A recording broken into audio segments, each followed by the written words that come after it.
네, 여러분 571페이지 856번부터 시작하도록 하겠습니다. 856번. 자, 행정심판의 재결, 행정심판의 재결. 3번에 위원회는 지체 없이 당사자에게 재결서의 등본을 송달해야 하고 재결서가 청구인에게 발송되었을 때 그 효력이 생긴다. 올해 1차 시험인데요. 아, 진짜 겁나 어려워요. 겁나 어려운데 뭐 뜻은 명확하거든요. 뜻은 발송이면 아직 도달이 되지 않은 거잖아요. 아니, 도달되지 않았는데 효력을 일으킬 리가 없죠. 그래서 이제 도달됐을 때 효력을 일으키는 것인데 다만 딱 그냥 단어 하나 그냥 살짝 꼬아가지고 틀린 지문을 냈습니다. 그래서 재결서가 청구인에게 발송이 아니라 송달. 여기서 송달이라는 것은 도달했을 때를 얘기합니다. 송달되었을 때 효력이 생깁니다. 봐야 그 상대방이 봐야 효력이 생기는 것이지 보지도 않았는데 효력이 생긴다는 것은 말도 안 되죠. 자, 857번 사정재결. 사정재결이고 사정판결이 있죠. 우리 이제 행정심판에서 판정을 내리는 거, 행정심판에서 결정 내리는 것을 재결이라고 하고 이제 소송에서는 판결이고 그렇죠. 그래서 사정재결, 행정심판에서 사정판결, 행정소송에서 그렇습니다. 사정재결이 뭐예요? 통상 행정심판, 행정소송을 제기하는 것이 이익적 처분에서는 제기하지 않죠. 침익적 처분, 나한테 침익적인 처분을 하니까 그 침익적인 처분, 뭐 운전면허 취소 처분, 운전면허 정지 처분, 이 침익적인 처분을 취소해달라고 행정심판이나 소송을 제기하는 것이죠. 그렇게 침익적 처분에 대해서 행정심판이나 행정소송을 제기했는데 따져보니까 그 사람 말이 맞아.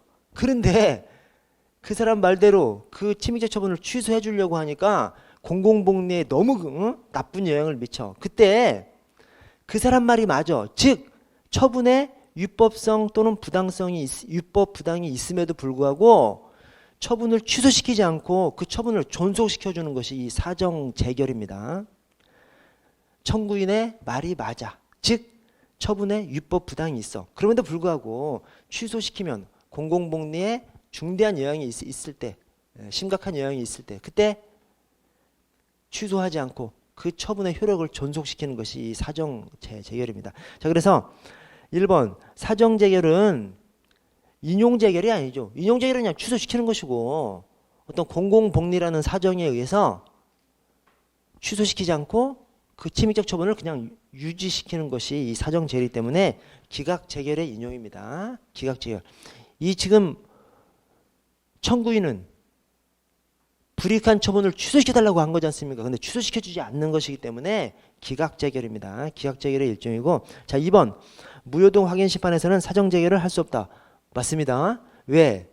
사정재결이 그 처분의 효력을 유지시키는 겁니다. 유법 부당함에도 불구하고. 사정판결은 유법함에도 불구하고 그 처분의 효력을 존속시켜 주는 거예요. 무효가 어떻게 처분의 효력이 존속되냐고. 무효는 그냥 무효죠. 한번 무효면 그냥 게임 끝입니다. 그래서 무효를 당연 무효라고 하는 거죠. 그래서 무효동 확인 심판에서는 처분의 효력을 유지시켜 줄 수가 없기 때문에 사정재결을 할 수 없습니다. 자, 3번에 사정재결을 하는 경우 반드시 재결 주문에 그 처분 또는 부작위가 위법하다는 것을 명시해야 합니다. 왜? 그 상대방으로서는 엄청 억울하잖아요. 공공복리 때문에 이 처분이 유법 부당함에도 불구하고 내가 원하는 방식으로 취소되지 않는 것이지 않습니까? 그래서 그 사람을 구제하는 수단을 마련해 줘야 돼요. 그래서 그 행정심판법이나 행정소송법에서도 구제 방법을 별도로 마련하도록 되어 있습니다. 그래서 이 재결의 주문에 그 처분의 유법 부당성을 밝히고 사정 판결에서는 행정소송에서는 처분의 유법성을 밝히고 그 다음에 구제 수단을 마련해 줘야 됩니다. 자, 4번 사정재결 이후에도 행정심판의 대상인 처분 등의 효력은 유지됩니다. 유법 부당함에도 불구하고 그 처분의 효력을 유지시켜 주도록 청구를 기각하는 그것이 이 사정재결입니다. 자, 858번 행정쟁송에 대한 설명을 온 것은 여러분 행정심판이고 행정소송이 있죠. 행정쟁송은 뭐야? 행정심판하고 행정소송을 합해서 행정쟁송이라고 이렇게 부릅니다. 자, 행정심판, 행정소송 합하면 행정쟁송 이렇게 부릅니다. 자, 1번 행정심판의 재결에도 판결에서와 같은 기판력이 인정돼. 여러분 기판력은 뭐예요? 기판력은 판결의 효력입니다.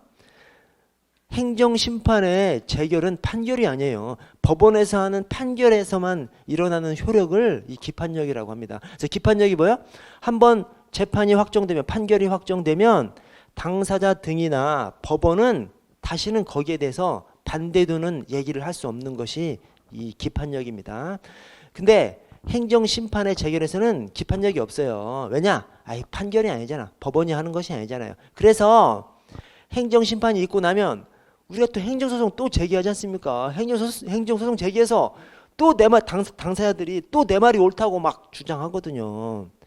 기판력은 뭐야? 기판력은 한번 판결이 확정되면 당사자 등이나 법원은 다시는 거기에 대해서 반대되는 주장을, 판결과 반대되는 주장을 할 수가 없거든요.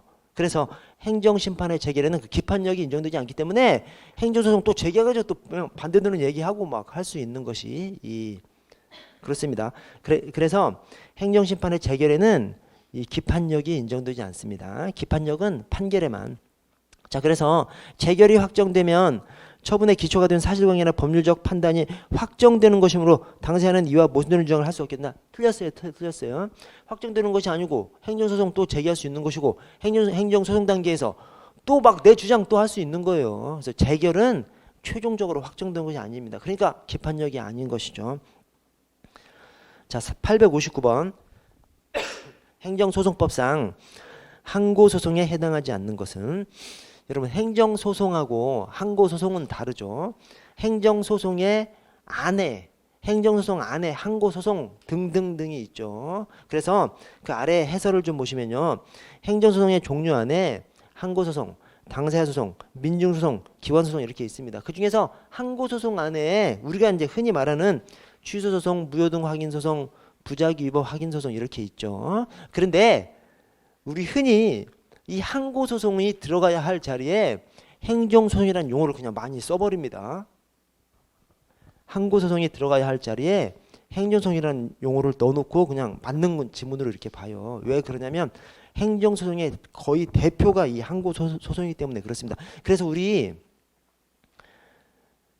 원래 소송의 원고와 피고, 소송의 주체, 소송의 원고와 피고는 법률 주체가 되는 것이 원칙이거든요. 그래서 원고도 법률 주체, 우리 사람이건 뭐 법인이건 등등등. 피고도 법률 주체. 그래서 뭐 사람이나 또는 법인 가지고 있는. 그래서 행정에서 법인을 가지고 있는 것은 행정 주체. 국가에서는 대한민국 딱 하나고, 그다음에 자치단체들은 또 각각 법인격을 다 가지고 있습니다. 그래서 원래 소송의 주체는 행정에서는 대한민국이나 또는 각 자치단체나 이런 것만 소송의 주체가 될 수 있죠. 그런데 행정소송에서는 특칙을 두고 있죠. 행정청을 대상으로 소송을 제기하도록 특칙을 두고 있습니다. 근데 사실 이렇게 엄밀히 말하면 행정소송이 아니라 항고소송이죠. 항고소송. 근데 거기다 그냥 행정소송을 넣어서 그냥 맞는 지문으로 봅니다. 왜냐하면 행정소송의 대표가 항고소송이기 때문에 이 항고소송 들어갈 자리에 행정소송을 넣어서 맞는 지문으로 이제 그렇게 합니다. 그래서 행정소송에서는 피고를 행정청으로 한다. 그럼 그냥 맞는 지문으로 봅니다. 사실은 이게 맞는 지문이 아니거든요. 엄밀히 말하면. 그러나 그냥 맞는 지문으로 봐요. 왜? 행정소송 안에 대표가 항고소송이기 때문에 그렇습니다. 여기를 보시면 이 항고소송, 처분 등이나 부작위에 대해서 제기하는 소송, 처분 등에 대해서 제기하는 소송. 그래서 이 항고소송의 가장 큰 특징이 항고소송의 피고를 법률 주체가 아니라 행정청을 피고하도록 해놨어요. 행정청이 뭐야? 국가의 의사를 대외적으로 표명할 수 있는 권한을 가진 행정기관을 행정청 또는 행정관청이라고 하거든요. 한마디로 뭐야? 처분을 자기 이름으로 할 수 있는 행정기관이 이 행정청입니다. 그래서 우리 경찰 안에서는 경찰서장, 시도청장, 경찰청장이 행정청이죠. 그래서 이 항고소송은 행정청을 대상으로 하도록 그렇게 해놨습니다. 근데 나머지는 안 그래요. 자, 당사자소송은 처분 등을 원인으로 하는 법률관계에 관한 소송, 즉 법률관계를 직접적으로 다투는 거예요. 처분 등을 다투는 것이 아니라 법률관계를 직접적으로 다투면서 그 밑에 법률관계 한쪽 당사자를 피고하는 소송. 법률관계 한쪽 당사자가 누구고요? 법률 주체예요. 그래서 당사자 소송은 피고를 누구로 해요? 대한민국을 피고로 합니다. 대한민국이나 뭐 자치단체를 피고로 합니다. 그래서 행정청을 피고로 하지 않아요. 민중소송은 자기의 구체적인 법률적 이익 상관없이, 자기의 구체적인 법률상 이익 상관없이 소송을 제기할 수 있도록 만든 것이 민중소송입니다. 자기가 피해본 것이 없음에도 불구하고 소송을 제기할 수 있도록 만드는 것이 민중소송입니다. 그래서 뭐 선거소송, 뭐 이런 선거소송, 주민소송 이런 것들이 민중소송인데, 이 민중소송도 그 상대방이 피고가 대한민국이나 또는 뭐 자치단체나 그렇습니다. 행정청이 아닙니다. 기관소송, 기관들끼리 소송하는 거 아니에요. 그래서 이것도 이 기관소송도 행정청을 피고로 하지 않습니다. 자, 그래서 항고소송만 행정청을 피고로 해요. 항고소송만 행정청을 피고로 합니다. 자, 그리고 이 항고소 아래 4조를 보시면 항고소송에 취소소송, 무효등 확인소송, 부작위법 확인소송이 있어요. 그래서 이 항고소송의 종류를 얘기할 때 우리 저 행정심판에서 행정소송으로 넘어오면서, 심판의 소송으로 넘으면서 행정심판이 주로 넘어오는 것이 행정소송 안에서 이제 항고소송이죠. 그래서 행정심판에는 취소심판, 그 다음에 무효등 확인심판, 그 다음에 의무 이행 심판이 있죠.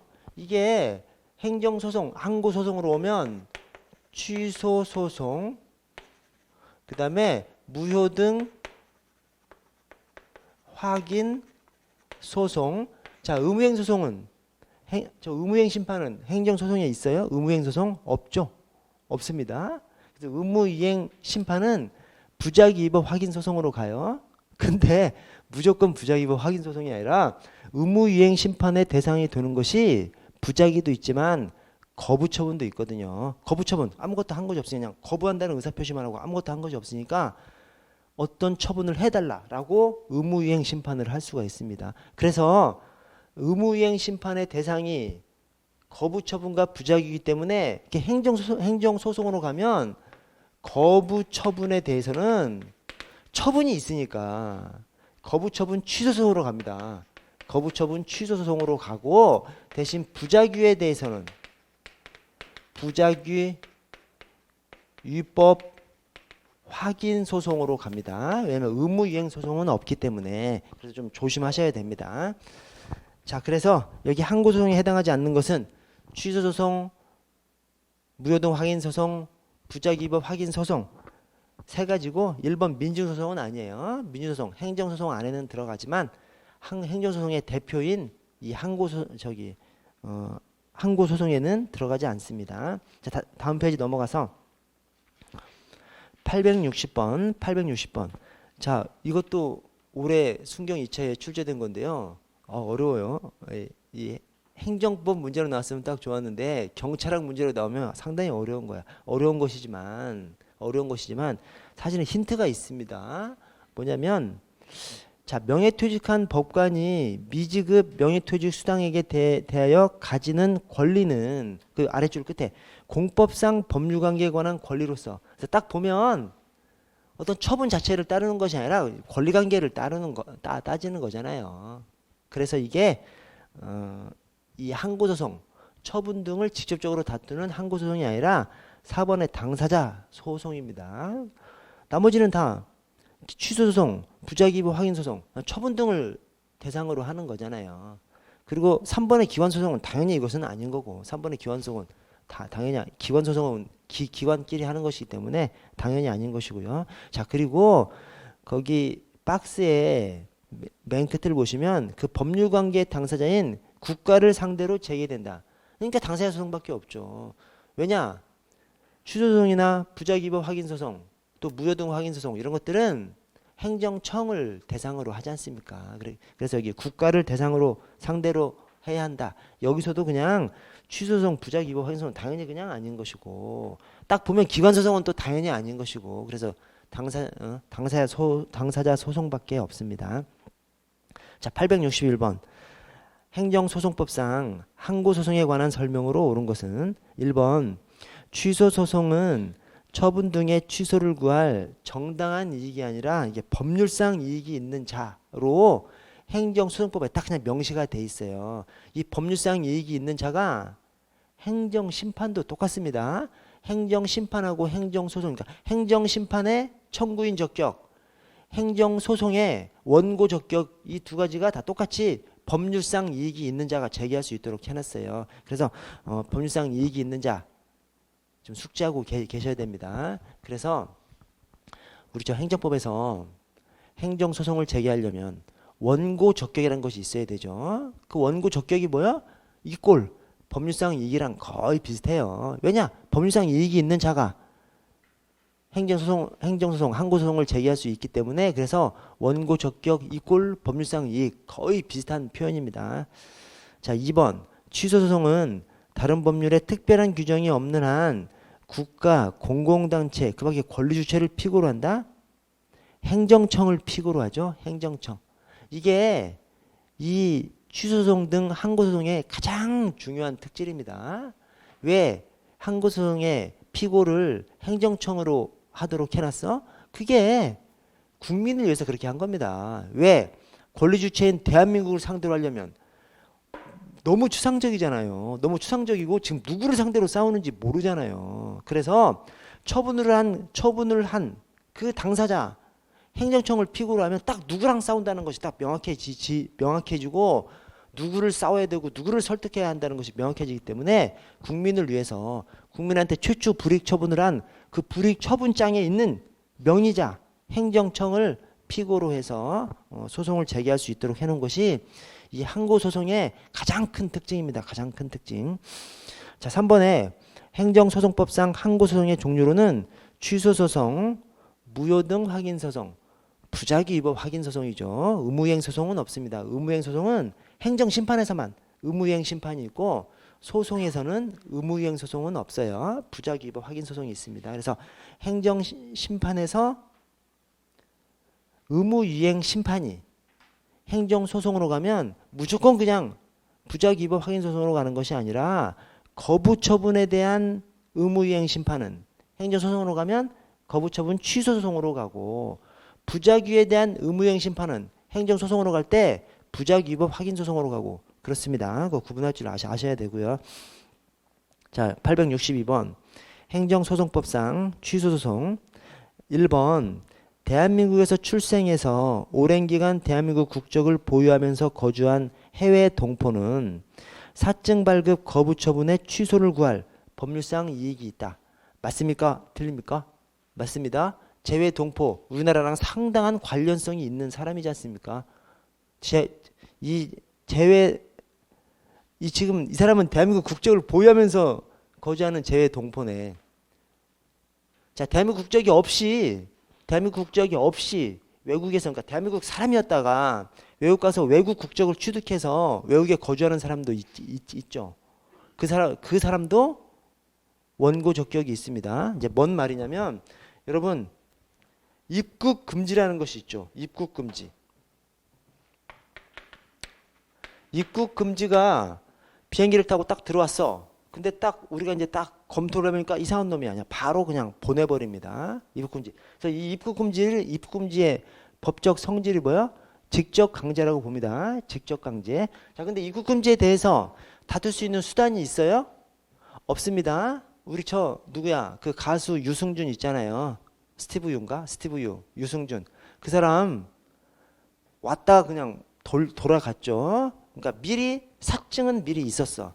근데 미국가 원래 이제 군입대를 제대로 한다고 했는데 미국으로 출국을 해서 미국 시민권을 딱 취득해버리고 그냥 군대를 안 가게 만들어버렸죠. 그 다음에 이제 바로 귀국을 했는데 공항에서 그냥 보내버렸습니다. 그게 바로 입국 금지입니다. 자, 이 입국 금지가 다툴 수 있어 없어? 다툴 수 없어요. 왜 입국 금지를 다툴 수 없냐면 입국 금지 공항에서 돌려보내야 되는데 공항에서 어떻게 뭐 무슨 재판한다고 기다려줄 수가 없잖아요. 그래서 공항에서 그냥 바로 돌려보내는데 뭐 방법이 없어. 그냥 이 불복 수단이 없이 그냥 돌려보내버립니다. 그러면 그 사람은 어떻게 다퉈야 돼? 다시 돌아가서 입국 허가를 신청하는 거예요. 그 입국 허가 신청하는 거지 사증 발급을 신청하는 거예요. 사증이라는 것이 입국 허가증이지 않습니까? 사증, 비자가 입국 허가장이거든요. 입국 허가증, 입국 허가장이거든요. 그래서 다시 돌아가서 사증 발급을 신청해. 그 사증 발급을 거부하겠죠? 거부하면 그때 그 사증 발급 거부에 대해서 다툴 수가 있습니다. 그때는 이제 시간적 여유가 있으니까 대응을 해줄 수가 있는 것이죠. 자, 근데 그때 입국 금지를 당한 모든 사람이 사증 발급 거부에 대해서 다툴 수가 있느냐? 그렇지 않습니다. 그냥 생판 외국인은 다툴 수가 없어요. 생판 외국인은 그냥 우리나라, 그러니까 생판 외국인이 사증 발급 신청했는데 우리나라가 보니까 딱 위험한 사람이어가지고 딱 그냥 거부했어. 그러면 그 생판 외국인이 우리나라한테 다툴 수가 없어요. 다만 자기가 어떤 그 사증 발급 거부당할 사유도 없는데 사증 발급 거부당했으면 외교적으로 항의를 할 수는 있죠. 그러나 다툴 수는 없습니다. 다만 우리나라하고 관련이 조금 있는 사람들, 예를 들어서 여기 지금 나온 외국 동포라든가 또는 그냥 외국인이라고 하더라도 옛날에 대한민국 사람이었다가 외국인으로서 외국에 있는 사람이라든가 또는 외국인이 한국에서 상당히 어떤 체류 자격을 가지고 있는 그런 사람이 대한민국에 있다가 외국 나가가지고 다시 사증 발급 신청했을 때 거부당했을 때, 즉 어쨌든 외국인이라고 하더라도 대한민국하고 상당히 관련이 있는 사람, 이런 사람은 사증 발급 거부를 당하면 그 사증 발급 거부 처분에 대해서 다툴 수가 있습니다. 생판 외국인은 다툴 수가 없고요. 그래서 여기 1번에 대한민국에서 출생해서 오랜 기간 대한민국 국적을 보유하면서 거주한 재외동포, 여러분 다시 한번 말씀드리겠습니다. 이게 현재 대한민국 사람을 얘기하는 것이 아니에요. 옛날에 대한민국 사람으로 많이 거주했다가 지금은 이제 외국에서 외국인으로 거주하고 있는 재외동포를 얘기합니다. 이 사람도 사증 발급 거부 처분을 하면, 거부 처분의 취소를 당하면 거기에 대해서 법률적으로 다툴 법률상 이익, 원고 적격이 있습니다. 그러나 생판 외국인은 없어요. 자, 이번에 국민권익위원회가 소방청장에게 일정한 의무를 부과하는 내용의 조치 요구를 한 경우 소방청장은 조치 요구의 취소를 구할 당사자 능력 및 원고 적격이 인정되지 않는다? 이게 인정했어요. 인정했어요. 이게 지금 뭐예요? 여러분, 소방청장이 뭐죠? 행정청이죠. 행정청. 행정청은 행정소송, 항고소송에 피고가 될 수 있는 거잖아요. 지금 이 사람은 지금 원고가 된다는 거예요. 원고가. 왜 그래? 소방청장이 뭐 인사 지시를 한 거예요. 그러니까 그 밑에서 그 인사 지시를 받은 밑에 직원이 국민권익에다 찔러버렸어. 소방청장이 막 부당한 인사 조치를 했다. 그래서 국민권익위원회에서 부당한 인사 지시 취소 조치하라라고 소방청에다가 요구를 한 거예요. 그러니까 소방청장이 열받아가지고 그것을 다퉈야 되겠어. 그래서 그걸 갖다가 행정소송, 취소소송을 제기를 해버린 겁니다. 그러니까 이제 골 때려져 버린 것이죠. 행정청은 피고가 될 수 있는데 이 사람은 지금 원고가 될 수 있다고 한 거예요. 거기에 대해서 법원이 받아들여줬어요. 왜냐? 소방청장으로서는 저 국민권익위원회 그 조치 요구, 이것이 지금 소방청장은 엄청 자기는 지금 불명예지 않습니까? 자기가 어떤 인사 지시를 했는데 그 하위 사람이 부당하게 인사지시를 했다고 해서 국민권익위에 찔러버렸으니까 국민권익위에서 그거 수정해라 라고 요구를 한 거예요. 그 요구에 대해서 소방청장은 다툴 수 있는 다른 수단이 없지 않습니까?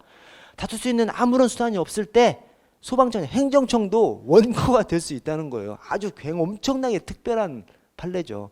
그래서 소방청장 국민권익위원회 조치 요구에 대해서 취소소송을 원고로 인정된다라고 한 것이 이 판례입니다. 판례. 그래서 인정되지 않는다가 아니라 원고 적격 인정된다. 자, 4번에 피해자 의사와 무관하게 주민등록번호가 유출된 경우 조리상 주민등록번호의 변경을 요구할 신청권을 인정함이 타당하다. 그래서 원고 적격을 인정해줬습니다. 행정소송이 가능해진 것이죠. 행정소송이 가능해진 겁니다. 뭐냐면 여러분 어떤 것을 신청했을 때 국가에서 거부한다고 해서 무조건 행정소송 가능한 것이 아니지 않습니까? 예컨대 우리가 시청 가가지고 빵 좀 사주세요. 빵 사주기 싫어 라고 한다 그래서 빵 안 사준다고 취소소송 제기할 수 있어요? 빵 사주는 거 거부에 대한 거부 취소소송을 제기할 수 있냐고요. 없잖아요. 우리가 시청에 그냥 아무 때나 가서 그냥 빵 사달라고 할 수 있는 권리 자체가 없잖아요. 그래서 우리가 요청할 수 있는 어떤 권리 비슷한 것이 있을 때 그걸 신청했는데도 불구하고 거부하면 그때야 거부처분 취소소송을 제기할 수 있는 것이죠. 그래서 여기 주민등록번호가 유출된 경우 그 주민등록번호를 변경을 요구할 수 있는 신청권, 이게 법에는 없어. 법에는 없지만 조리상 신청권을 인정해버리면 이 사람이 취소소송을 제기할 수 있는 것이 돼버리는 것이죠. 거기에 대해서 판례가 맞다. 주민등록번호가 유출됐으면 유출된 주민등록번호 유출 때문에 엄청 피해라든가 불안감이라든가 이런 것들이 예상되지 않습니까? 그때 그 국민한테는 주민등록번호를 변경해달라고 요청할 권리가 있다고 이제 보는 것이죠. 그래서 그걸 거부했으면 취소소송으로 다툴 수 있다고 판례에서 본 것입니다. 다음 페이지 보시면 863번 항고소송의 원고적 격이 인정되는 경우, 인정되지 않는 경우. 자, 한번 보시면, 자, 기억에 중국 국적자인 외국인이 사증 발급 거부 처분의 취소를 구하는 경우, 이것은 뭐 별도의 설명이 없죠. 그냥 생판 외국인이면 안 됩니다. 그냥 외교 수단으로 외교적으로 항의를 할 수는 있지만 법률상으로 취소소송을 제기할 수는 없어요. 자, 니은에 좀 전에 나온 소방청장이 처분성이 인정되는 국민권익위원회 조치 요구에 불복해서 조치 요구의 취소를 구하는 경우, 그래서 행정청이 원고도 될 수 있게끔 그렇게 판례가 특별히 판결을 했고요. 자, 디귿에 지방법무사회가 법무사의 사무원 채용 승인 신청을 거부해서 사무원이 될 수 없게 된 자가 지방법무사회를 상대로 거부 처분의 취소를 구하는 경우. 그래서 지금 이 사무원이 왜 채용이 안 되게 됐어? 지방법무사회가 사무원 채용 승인 신청을 거부함으로써 그렇게 된 거지 않습니까? 이 법무사 관련해서는 여기를 거쳐야만 그 사무원이 될 수 있나 봐요. 근데 거기에서 채용 승인 신청을 거부함으로써 그 직원이 될 수 없으니까 이 사람으로서는 그걸 따질 수밖에 없는 거지 않습니까? 그래서 당연히 법원에서 이 소송을 받아줬고요. 자, 리을에 개발 제한구역 중 일부, 이 리을이 뭐냐면 개발 제한구역이 이렇게 있어요. 여러분, 개발 제한구역이 풀리면 좋은 거예요, 나쁜 거예요? 엄청 좋은 거죠. 개발 제한구역이 풀려버리면 개발할 수 있으니까 땅값이 엄청 올라가는 거죠. 자, 개발 제한구역이 이렇게 있는데 이만큼이 해제된 거야. 해제됐는데 그 해제되는 것에 대해서 개발 제한구역에서 풀리지 못한 여기 사람이 소송을 건 거예요. 이 소송에 대해서 원고적 기억이 있다고 봤어요? 없다고 봤어요? 없다고 봤습니다. 왜냐면 여러분 생각해 보세요. 개발 제한구역이 이렇게 있어. 이 사람은 전에도 개발 제한구역이었어. 이번에 그냥 개발 제한구역 그대로 있어. 뭐 바뀌어진 것이 없잖아요. 따질 것도 없다는 것이죠. 그냥 전에도 개발 제한구역이었어. 지금도 개발 제한구역이야. 근데 자기 땅이 안 풀렸을 뿐이야. 남의 땅 풀렸다고 해서 배 아파서 거기다 이제 신청을 한 것이죠. 근데 거기에 대해서 너는 전에도 개발제한구역, 지금도 개발제한구역, 뭐 바꿔준 것도 없는데 왜 도대체 뭘 따져? 이렇게 판결을 내린 것입니다. 그래서 그 사람한테는 원고적 격을 인정해주지 않았습니다. 자, 864번 항고소송의 피고. 항고소송의 피고가 누구예요? 행정청이죠. 행정청. 원래 재판의 피고는 법률 주체, 즉 대한민국이나 또는 지방자치단체가 돼야 되는데 특별히 항고소송만큼은 처분을 한 행정청을 항고소송의 피고로 할 수 있도록 특칙을 두고 있습니다. 자, 항고소송의 피고 행정청이죠. 자, 이번에 공정거래위원회 처분에 대한 항고소송의 피고는 공정거래위원회가 된다. 뭔 말이에요? 야, 그럼 공정거래위원회가 처분을 했으면 피고가 공정거래위원회가 되지 행안부 장관이 되는 거 아니지 않습니까? 당연하죠. 당연한 건데 지금 뭔 말이냐면 공정거래위원회가 있고 공정거래위원회 위원장이 있지 않습니까? 저 그 말이랑 똑같아. 소청심사위원회가 있고 소청심사위원회 위원장이 있잖아요. 근데 그때 항고소송의 피고가 될 수 있는 사람이 또 소청심사위원회에서 재결을 할 때 재결을 누구 이름으로 해? 소청심사위원회 위원장이 아니라 소청심사위원회 이름으로 하는 것이고 여기 항고소송의 피고도 공정거래위원회 위원장이 아니라 공정거래위원회 그 자체가 된다는 겁니다. 이걸 갖다가 합의제 행정관청이라고 합니다. 즉 합의제 행정관청에서는 합의제 그 합의 단체가 의사표명을 할 수 있는 것이지 위원장이 의사표명을 할 수 있는 것이 아니에요. 위원장이 행정청이 아니라 기관장이 행정청이 아니라 그 위원회 자체가 행정청인 것이죠. 그래서 공정거래위원회 처분에 대해서는 항고소송의 피고가 공정거래위원회 위원장이 아니라 공정거래위원회가 됩니다. 저 소청심사위원회도 마찬가지죠. 소청심사위원회 재결 누구 이름으로 해? 합의제 행정기관, 합의제 행정관청이기 때문에 소청심사위원회 명의로 합니다. 소청심사위원회 위원장이 아니라.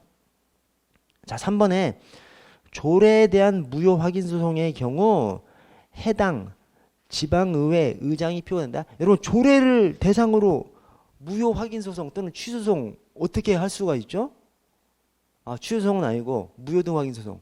조례는 행정입법인데 그 조례가 아주 구체적인 사항을 띠고 있으면 처분성이 인정돼 가지고 조례를 대상으로도 소송을 제기할 수 있는 경우가 있거든요. 그래서 옛날에 두밀분교 폐지조례 같은 두밀분교 관련된 어떤 조례가 있었어요. 그 조례에서 그냥 직접적으로 그 학교를 폐지해 버렸어요. 그래서 행정 행위나 똑같은 효력을 가진 조례를 만들어 버린 것이죠. 거기에 대해서 그 조례를 직접적으로 다툴 수 있도록 법원에서 받아줬습니다. 자, 그런데 그때 그 소송을 제기할 때 피고가 지방의회 의장이 되냐고. 왜냐하면 조례를 누가 만들어요? 지방자치단체에서 만들지만 지방자치단체 안에서 지방자치단체 의회가 만들거든요. 지방자치단체에서 그 지방의회가 만들기 때문에 지방의회 의장이 피고가 되느냐 그렇게 보지 않았습니다. 지방자치단체장을 피고로 해야 한다고 봤습니다. 왜? 조례가 효력을 발휘하려면 공포를 해야 되거든. 공포를 누가 해? 지방자치단체장이 공포하기 때문에 지방자치단체의 대표로서 지방자치단체장이 공포를 해서 효력을 발휘하기 때문에 지방자치단체장을 피고로 하라고 그렇게 판결이 내려졌습니다. 그래서 숙지해 주시고요. 자, 다음 페이지 865번 행정소송에 대한 설명. 자, 가번에 관할경찰청장은 여기서 관할경찰청장이 이게 지금 그 올해 경관 기출문제 그대로 올려놓은 겁니다. 여기서 관할경찰청장이 우리 그냥 진짜 경찰청장한테는 관할이라는 표현을 안 넣죠. 시도청장부터 관할 시도경찰청장, 관할 경찰서장 이런 식으로 표현을 넣죠. 그래서 여기 지금 관할 경찰청장이 시도경찰청장을 지금 관할 경찰청장이라고 얘기하는 것 같아요. 왜냐하면 전에는 하여튼 지금 시도경찰청장의 이름이 어디 경찰청장이거든요. 서울 경찰청장, 경기 남부 경찰청장. 오케이? 예. 그래서 자, 관할 경찰청장은 하여튼 관할 시도경찰청장은 운전면허와 관련된 처분 권한을 각 경찰서장에게 위임했고 이에 따라서 A 경찰서장은 자신의 명의로 갑에게 운전면허 정지 처분을 했다며. 그래서 지금 운전면허 정지 처분은 경찰서장, 운전면허 취소 처분은 시도청장이 하고 있습니다. 그래서 어쨌든 정지 처분이니까 경찰서장이 운전면허 정지 처분을 했다면 갑의 운전면허 정지 처분 취소 소송의 피고 적격자는 A 경찰서장이 아니라 관할 경찰청장이다. 관할 시도청장이다. 처분을 한 행정청이 피고입니다. 처분을 한 행정청. 그래서 지금 경찰서장이 처분을 했기 때문에 경찰서장을 피고로 해야 됩니다. 유임을 한 청이 아니라 실제로 처분을 한 행정청이 이 취소소송 등의 피고가 되고요.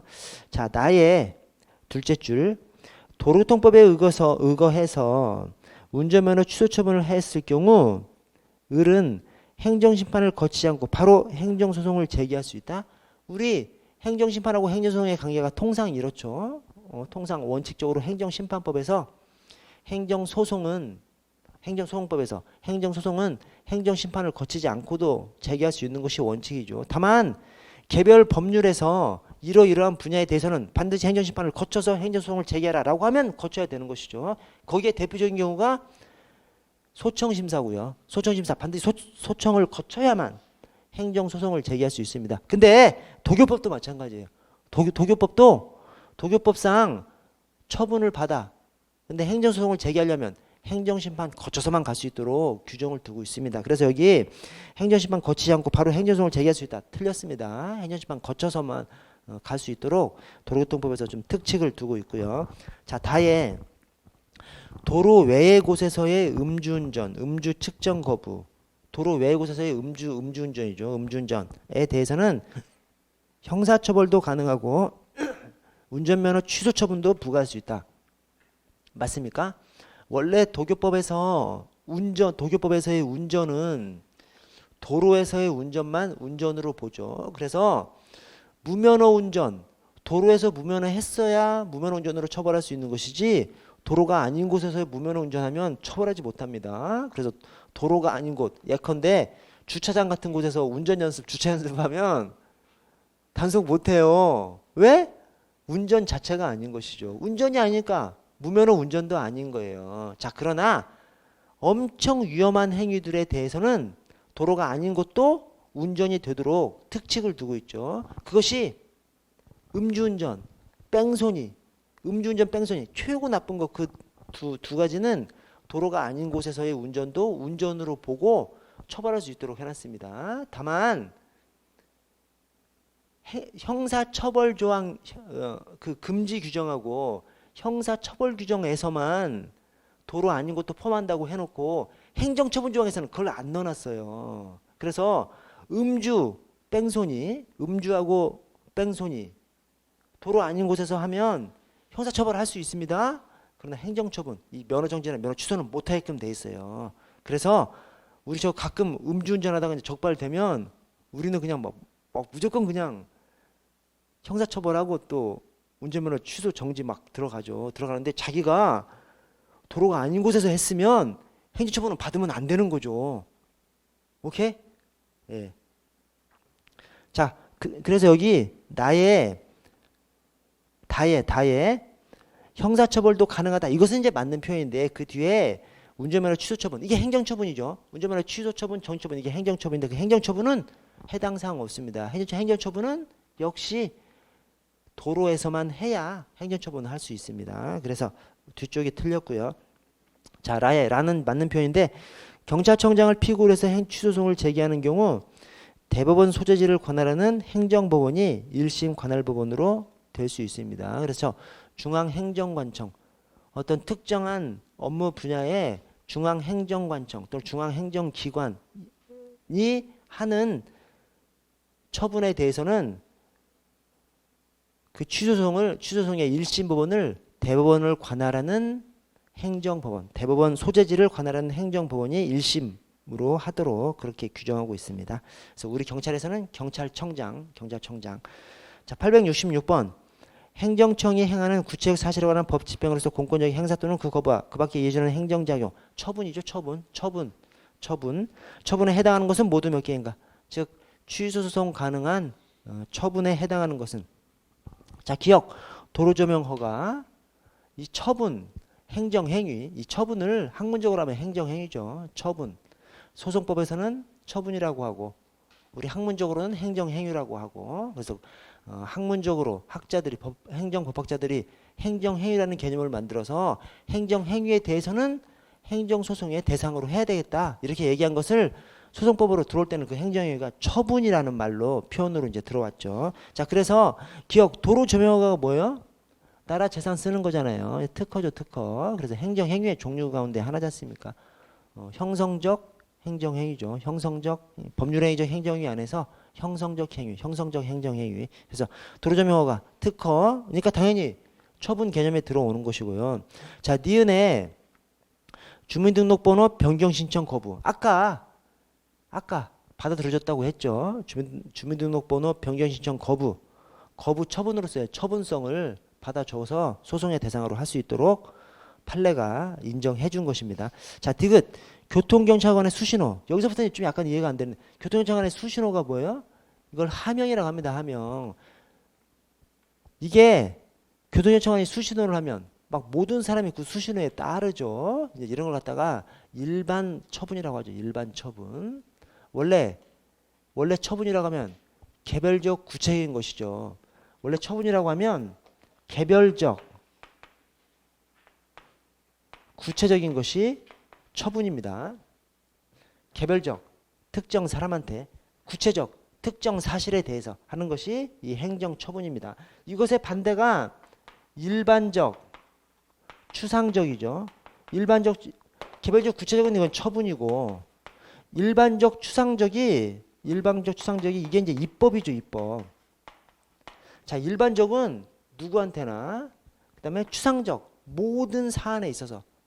그래서 무단횡단의 금지라고 하면 법에다가 무단횡단 금지 규정을 두지 않습니까? 무단횡단 누구나, 그 다음에 추상적 모든 사례에 있어서 그것을 갖다가 입법이라고 합니다. 입법의 성격이 일반적 추상적인 거예요. 행정처분은 개별적 무단횡단을 한 그 사람한테만, 그 다음에 구체적 지금 몇 월 며칠 몇 시에 뭐 노량진 앞 사거리를 무단횡단한 거, 그 사람이 무단횡단한 그 사례에 대해서만 하는 것이 통고처분 등 이 처분이죠. 자, 처분 행정위는 개별적 구체적인 규율인 것이고, 입법은 일반적 추상적인 규율입니다. 자, 그런데 개별적 구체적이 처분인데 딱 하나, 일반적 구체적까지는 처분으로 봅니다. 그래서 일반적 구체적인 것이 뭐야? 통행 금지 또는 통행 금지의 해제. 자, 통행 금지, 그 터널을 지나가려고 하는 모든 사람한테 금지시키는 거지 않습니까? 그러니까 이제 일반적이죠. 모든 사람한테. 그러나 딱 그 터널만, 대한민국의 모든 터널이 아니라 그 터널, 그 사례에 대해서만, 모든 사람에 대해서 그 사례에 대해서만, 그걸 갖다가 일반적 구체 규율이라고 하고, 일반적 구체 규율은 처분으로 봅니다. 그래서 여기 경찰관이 수신호하는 거 또는 뭐 교통 신호등 이런 것들이 딱 거기서만이잖아요. 그러니까 저 구체적은 해당하는 것이죠.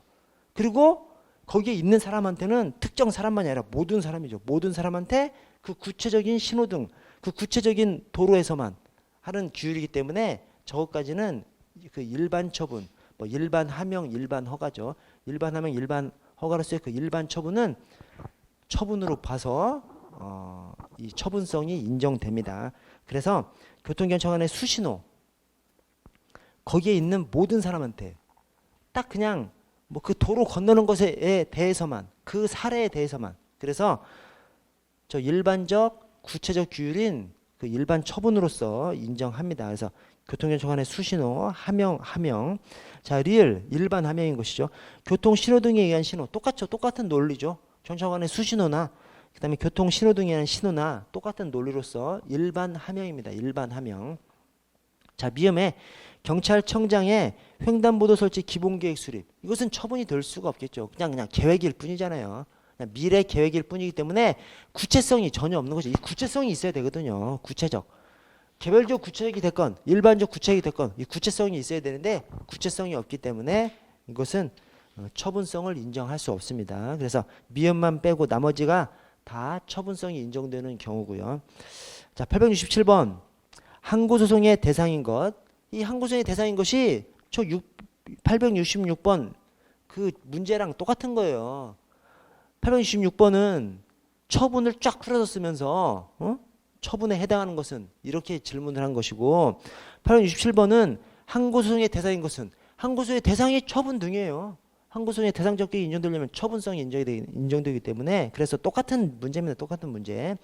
자, 기억에 어업권 면허에 선행하는 우선순위 결정. 이 어업권을 줄 때 바로 그냥 딱 어업권을 허가해 주는 것이 아니라 우선순위를 딱 정한 다음에 한참 있다가 어업권 자리가 나면 미리 그 우선순위대로 주나 봐요. 그런데 우선순위를 받았는데 다음에 안 주니까 이제 소송을 걸었는데, 거기다 대놓고 판례가 뭐라 그랬냐면 어업권 면허에 선행하는 우선순위 결정은 확약에 불과하고 행정처분은 아니다. 확약에 불과하고 행정처분은 아니다. 행정처분은 아니다. 처분성 인정하지 않았습니다. 자, 니은에 농지법상 이행강제금 부과처분. 여러분, 농지법상 이행강제금은 농지법에 별도의 구제수단이 있다는 거예요. 그래서 지금 항고소송의 대상인 것, 별도의 구제수단이 있으면 항고소송 대상이 안 된다니까요. 별도의 구제수단을 받아야 되지. 그 대표적인 경우가 통고처분하고 과태료죠.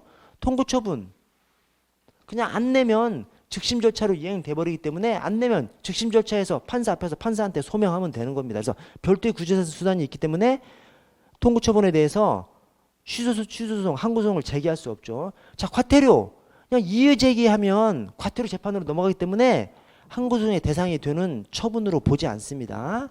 자, 그와 마찬가지로 농지법상 이행강제금은 농지법에 별도의 구제수단을 두고 있기 때문에 항고소송의 대상이 되지 않습니다. 그래서 다만 이거 오해하시면 안 되는 것이 그냥 이행강제금은 농지법상 이행강제금이 아니라 건축법상 이행강제금 등 다른 이행강제금은 항고소송의 대상이 됩니다. 농지법상 이행강제금만 농지법에 별도로 불복수단을 두고 있기 때문에 구제수단을 두고 있기 때문에 이 항고소송의 대상인 처분으로 보지 않습니다.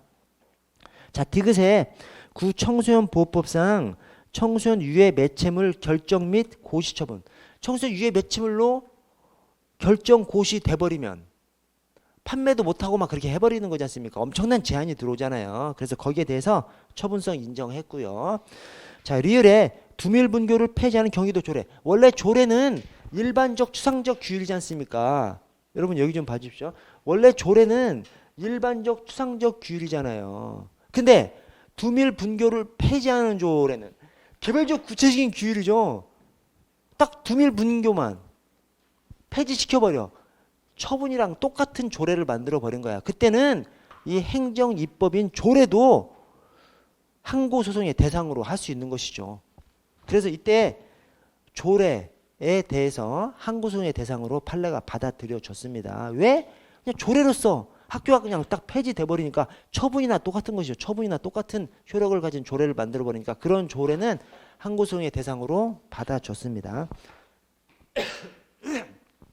868번 항고소송의 대상에 대한 설명으로 옳지 않은 것은 1번에 병무청장의 요청에 따른 법무장관의 입국 금지 결정은 아래줄 끝에 항고소송의 대상이 될 수 있는 처분에 해당한다. 해당하면 그럼 비행장에서 공항에서 막 기다려줘야 돼요. 어떻게 기다려줘. 그래서 입국 금지 결정은 사실상 불능이야. 사실상 불능. 기다릴 수가 없으니까 그냥 보내줘. 불복 수단이 없습니다. 대신 돌아가서 사증 발급 신청을 한 다음에 사증 발급을 거부하면 그때 사증 발급 거부에 대해서 다툴 수가 있습니다. 완전한 외국인은 못 다투고 좀 관련이 있는 사람들, 재외 동포라든가 또는 외국인이라고 하더라도 한국에 오랫동안 좀 체류했었던 그런 사람들만 원고 적격을 인정해 줍니다. 자, 이번에 병무청장이 병역법에 따라 병역 의무 기피자의 인적사항 등을 인터넷 홈페이지에 게시하는 등의 방법으로 공개한 경우 명단 공표죠. 명단 공표. 이 명단 공표하면 개쪽 당하는 것이죠. 미쳐버리는 거죠. 그래서 거기에 대해서 취소소송 제기할 수 있도록 처분성을 인정해 줬습니다. 법원에서.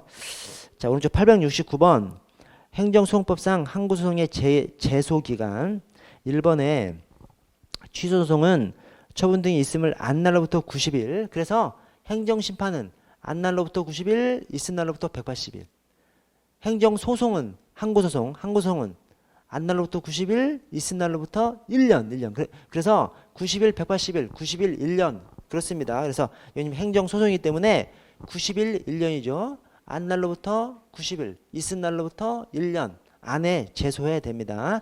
자, 취소송은 처분 등이 있음을 안 날로부터 90일 이내 제기해야 되는데 행정심판 청구를 할 수 있는 경우에 행정심판 청구가 있은 때의 기간은 재결서의 정보를 송달받은 날부터 기산하고 여기서 말하는 행정심판은 행정심판법에 따른 일반 행정심판만을 의미한다? 아니 행정심판법에서 말하는 그 행정심판이 이 개별법에서 규율하고 있는 행정심판도 같이 규율합니다. 물론 그 개별법에서 별도의 규정이 있으면 그 규정을 따르는 것이고 별도의 행정심판에서 별도의 규정이 없으면 다 이 행정심판법, 행정소송법 다 따르는 거죠. 그래서 여기 일반 행정심판만을 의미하는 것이 아니라 특별행정심판 다 포함합니다. 다만 그 특별행정심판이 개별 법률에서 별도의 내용을 규율하고 있으면 그걸 따르는 것이고 별도의 규율이 없으면 다 행정심판법, 행정소송법을 따르는 것입니다. 자, 이번에 처분이 있음을 안 날로부터 90일을 넘겨서 청구한 부적법한 행정심판 청구에 대한 재결이 있어. 그러면 재결서를 송도받은 날부터 90일 이내 원처분주의니까 우리 행정소송은 원처분주의니까 그때 재결이 아니라 이제 원처분에 대해서 취소송을 제기하면 그 취소송이 제소기간을 준수한 것으로 보느냐? 그렇지 않습니다. 뭐냐면 여러분 행정심판 그다음에 행정소송 다 제소기간 지켜서 제소해야 되잖아요. 그런데 어떤 사람이 행정심판을 제소기간 도과해서 제소를 했어요. 그러니까 여러분 행정심판도 90일, 180일이고 행정소송도 90일 1년이지 않습니까? 90일, 180일. 자, 90일 1년이에요. 자, 그래서 지금 행정심판이 임의적 전치잖아요. 물론 개별법에서 소청심사처럼 행정심판 소청심사 반드시 거쳐서 하라고 하는 것은 반드시 거쳐서 해야 되는 것이고요. 소청심사는 별도로 30일 이내에 별도의 규정되고 있으니까 그 규정 적용해야 되는 것이고요. 90일이 아니고요. 자, 통상적으로는 임의적 행정심판 전치이기 때문에 행정심판이건 행정소송이건 90일 내 청구 제소해야 됩니다. 그런데 어떤 사람이 90일이 지났어.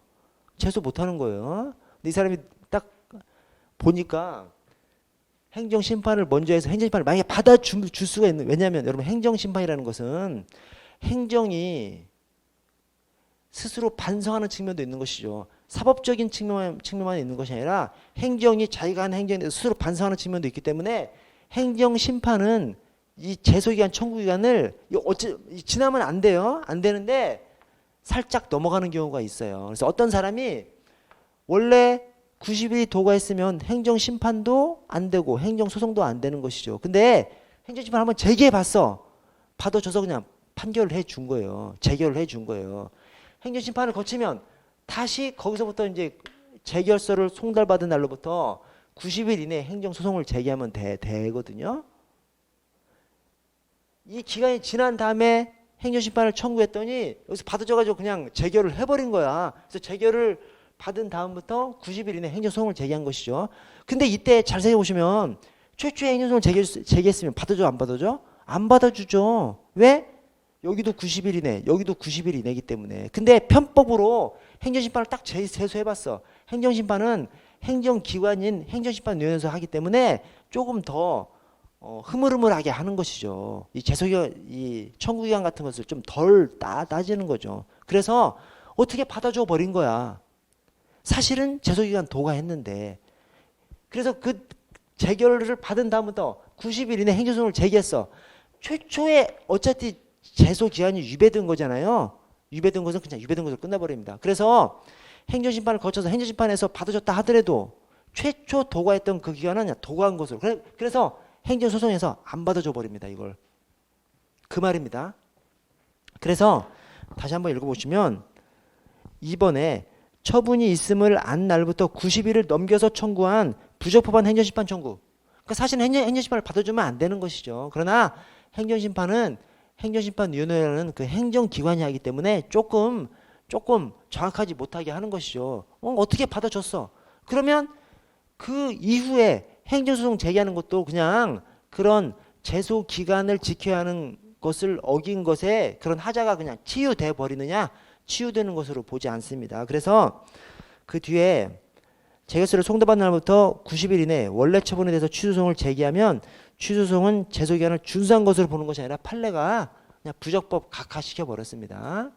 한번 제소기간 어긴 것은 행정소송에서는 그냥 어긴 것으로 그렇게 봐버렸습니다. 자, 3번에 무효 등 확인소송의 경우에도 취소소송과 같이 제소기간에 제한이 있다?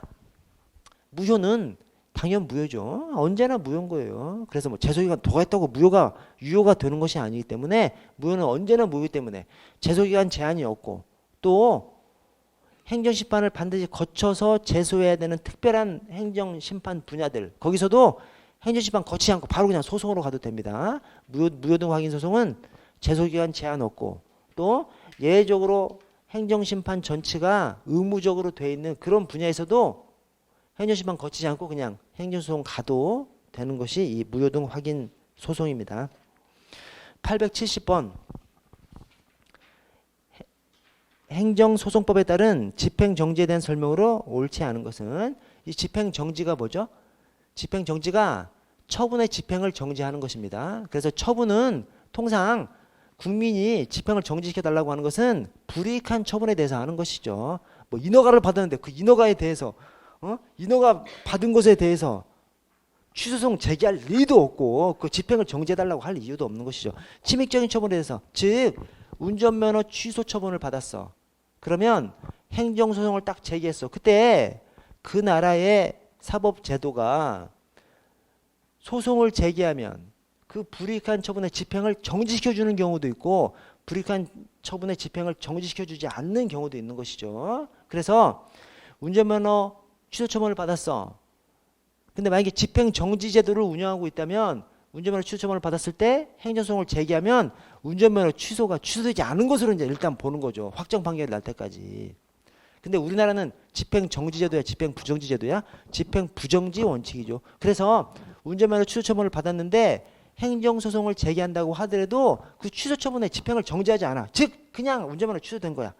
나중에 재판에서 이겨야만 운전면허를 살릴 수 있는 것이 우리나라의 제도고 통상적인 대부분 나라가 그렇게 돼 있죠. 자, 다만 예외적으로 집행정지를 할 수 있는 경우를 이 행정소송법 그다음에 행정심판법에서 두고 있습니다. 그래서 자, 행정소송법에 따른 집행정지 2번에 거부처분의 효력정지는 그 거부처분으로 인해서 신청인에게 생길 손해를 방지하는 데 필요하므로 신청인에게는 그 효력정지를 구할 이익이 있다. 이 효력정지가 뭐냐면 이 집행정지가 처분의 효력정지 그다음에 뭐 효력정지 뭐 집행정지 절차의 속행정지 이것이 다 그냥 집행정지 안에 들어가거든요.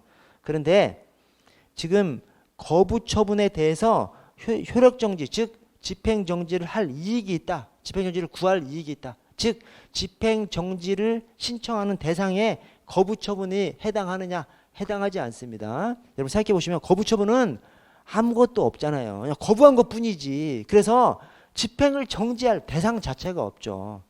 그래서 거부처분은 집행정지의 대상이 되지 이 예외적 집행정지의 대상이 되지 않습니다. 같은 논리로 부작위도 부작위법 확인소송에서도 집행정지 예외적 집행정지 제도는 사용될 여지가 없죠. 왜? 부작위 아무것도 안 한 거잖아요. 아무것도 안 했는데 집행을 정지시켜줄 뭐 어떤 처분거리가 없지 않습니까? 그래서 부작위 그다음에 거부처분에 대해서는 부작위법 확인소송 그다음에 거부처분 취소소송에 있어서는 예외적인 집행정지가 사용될 가능성이 없습니다. 그래서 해당 사항이 아예 없어요.